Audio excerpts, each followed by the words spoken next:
and welcome back to Darksiders 3 with Chaos Counseling. Woo! Ah, we have been fed. Let's go play in the elephant graveyard. Yeah. Now you're talking about the elephant graveyard from Lion King. Lion King, yeah. Yee. Okay. Fuck you, Watcher. Again, you're here to watch, not to speak. Oh, I'm here for much more than that. Is dying on your agenda? A threat. I haven't decided yet. Yeah, Watcher's not suspicious whatsoever. I wonder where that skeleton's from. That's something I've actually kind of wondered. Oh, hi. Hello! Hello, we have risen. We have been waiting here for days! We wish to say hello. Hello! I have moss in my mouth! Help. Oh, hi. You're gross. Oh, he's stuck in a chair. Poor guy. You better help him out. No, this looks like a minion version of the angel boss from the second game. Oh, the one that had a tear through his stomach? Yeah. Yeah. I mean, just I see that. he even has Die, stuff bitch. shooting out of his stomach. I thought it, and I was like, maybe I'm crazy. I'm not. You're not crazy. No, it's I'm- like, it's like there's no way that was coincidental. Just shows how much more powerful Fury is than Death. That was a boss for Death. They Well, were To be roommates. fair, Oh my gosh, they were They were roommates. Seth was acting on his own, meaning he wasn't at his full power. That's something even Samael confirms, because he can't use his horseman powers if he's not on some form of official business from the Dark Council. Okay. So, yes, as of right now, Fury is significant. That's the reason why Death had to rely on regular currency, other equipment and such, is because he wasn't at his so indestructible that the council makes him. What are you doing? He's receiving text. So, I'm hanging out with friends later tonight. I don't know if I said that on camera or not, but time hasn't been established, so one of them is just like text us with just the simple, time question mark. And so all three of us respond back with the exact time that she sent the text. Oh, jeez. That moment when you and all your friends are on sync. That's amazing. Are in sync, I should say. On sync works. Sure. Yeah, I wouldn't know. I haven't really had friends in years. Most of my friends Our dad. and you're about to join them, Sunshine, but most of my friends kind of came with the wife or the siblings. I used to be good at making friends, and then I went through puberty. Puberty's a bitch.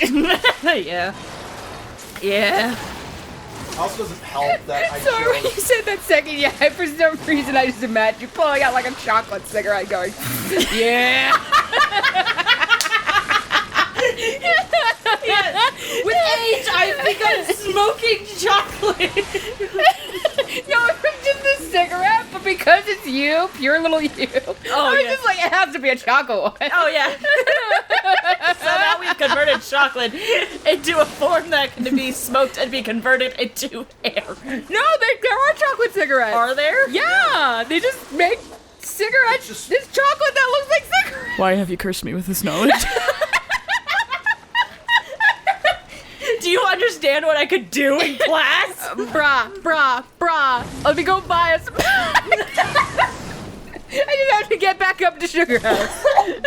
When my teacher comes back in 2 weeks, because he's gonna be gone, he's gonna be like, how's work? I'm just gonna pull out something, put it in my mouth with the 2 fingers and be like, I've been working hard. But it'll never be enough. I'll never make it in this industry. And he'll be like, yo, can I have one? Yeah, no, he'd be like, yo, bitch, give it here. He would. I actually had like this weird powwow with him. I hate this teacher, but like he's great one-on-one. And since it's my last semester, I've kind of gotten to the point where I'm like, bring it, whatever. He's actually pretty cool.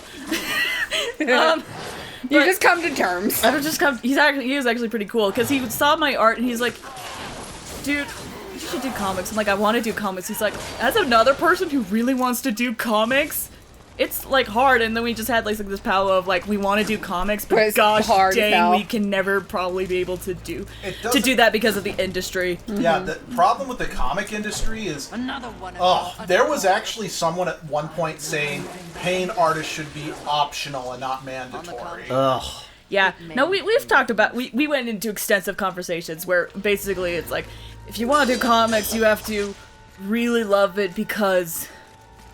Or you have to be well... Tudu! Itubu! Itubu! Or you have to be multi-talent, because, like, for the record, I'm not a big fan of Frank Miller, but he got started because he was a good writer and a good artist, or at least a very stylized artist. And that's kind of what you have to be to get noticed in comic books, is a bit of both. You just beat Tubu and then just walk away?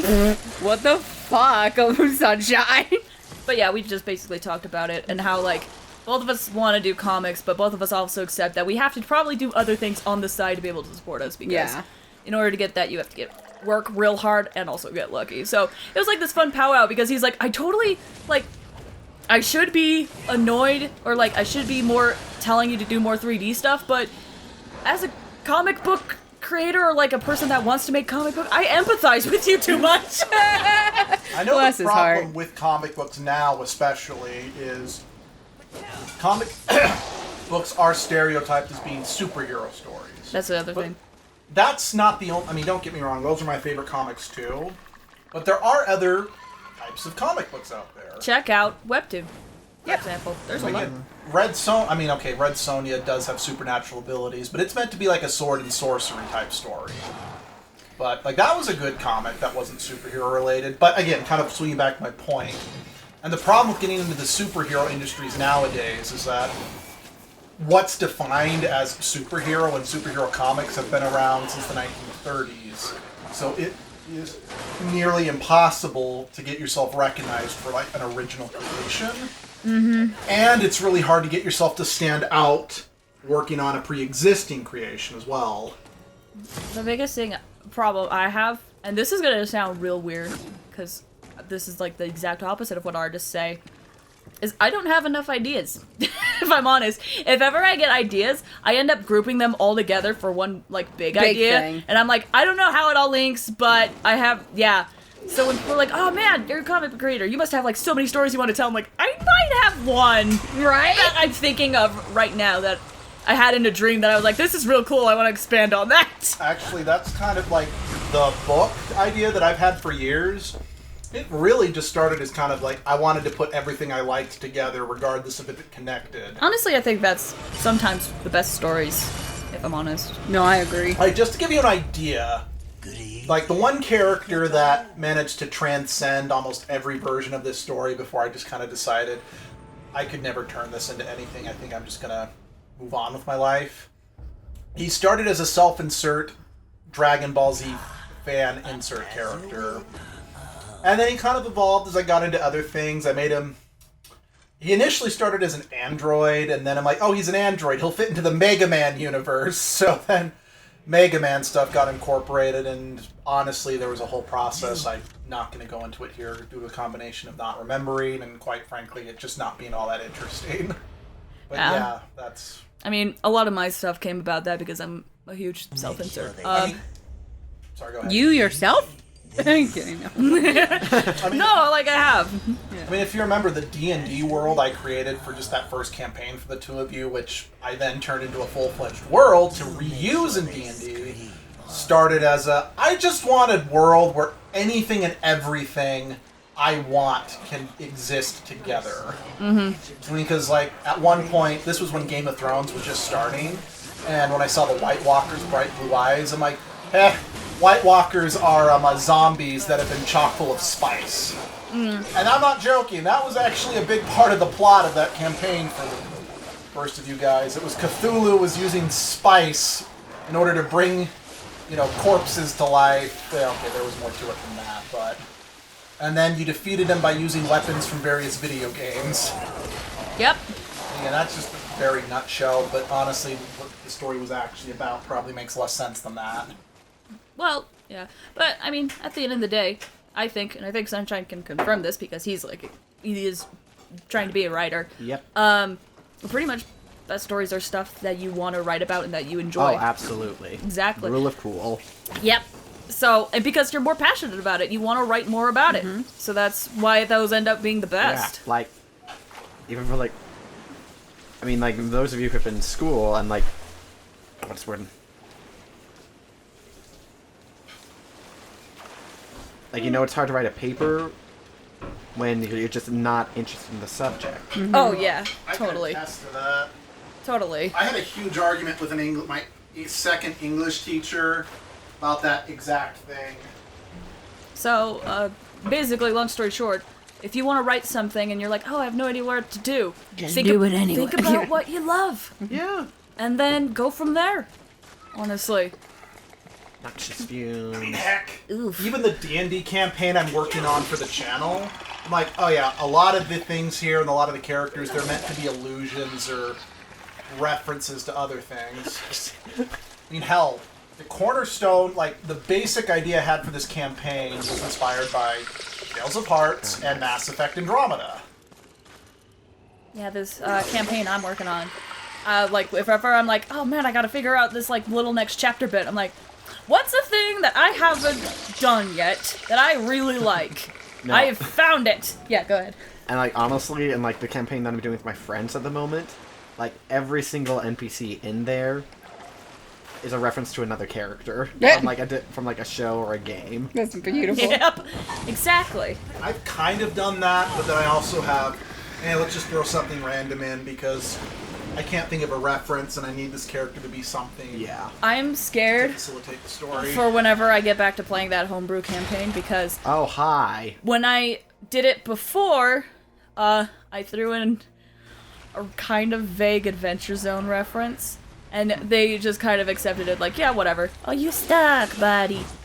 They just accepted it, whatever. Now that all of them have listened to the Adventure Zone, I'm like, they're gonna pick up on it so quick.